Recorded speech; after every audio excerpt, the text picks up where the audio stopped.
হঠাৎ মাথা ব্যথা হচ্ছিল, আমার সাথে যে কলেজ উনি পড়ে গেছিল আর কি, ওনাকে নিচে ক্লিনিকে নিয়ে যেতে যেতে আমি নিচে পড়ে গেছি। এখন হঠাৎ করে আমাদের মাথায় সবাই একজন একজনের মাথায় ভয় শুরু করছে, পরে আর কী হয়েছে তার আমাদের মনে হয় আগে বা কী হয়েছে হঠাৎ করে একদম। হ্যাঁ, সবাই প্রান্তীয় সবাই আপনারা 5-6-5 জন ছিলাম, 6 জন ছিলাম, 6 জন।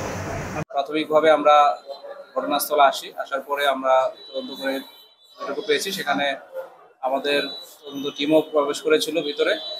এখানে একটা বিষাক্ত গ্যাসের কোনো নিঃসরণ ঘটে থাকতে পারে, তা আমরা আরও তদন্ত করে দেখব। কুলিয়ারচর বাজারের হাবিব কমপ্লেক্সের দোতলায় আইএফআইসি ব্যাংকের যে এজেন্ট ব্যাংকিং বা উপশাখা এটি অবস্থিত। এই উপশাখায় যখন এখানকার কর্মকর্তা কর্মচারী এবং সিকিউরিটি সহ 6 জন যখন অসুস্থ হয়ে বমি করতে থাকেন এবং ওরা অচেতনও হয়ে পড়েন, স্বাস্থ্য কমপ্লেক্সে তাদেরকে নিয়ে যাওয়া হয়, ওখান থেকে তাদেরকে ভাগলপুরে পাঠানো হয়। তো বাজিতপুরের যে ব্যাংক কর্তৃপক্ষ আছেন ওনারা এসে এই এজেন্ট ব্যাংকটা আসলে ওনারা লক করে দিয়েছেন। তো ওনাদের ঢাকা থেকে ওনাদেরকে তদন্ত কমিটি করে দেওয়ার পরে ওনারা এসে খুলে দিবেন এবং পরে আমাদের এখানে এসপি সার্কেল আছেন, আমাদের কুলিয়ারচর থানার অফিসার ইনচার্জ আছেন, ওনারা তদন্ত করে দেখবেন। ভিতরে না ঢুকে আসলে কিছু বলা যাচ্ছে না। আর আমরা সবাই এখানে আছি, ওনাদের জন্য অপেক্ষা করছি।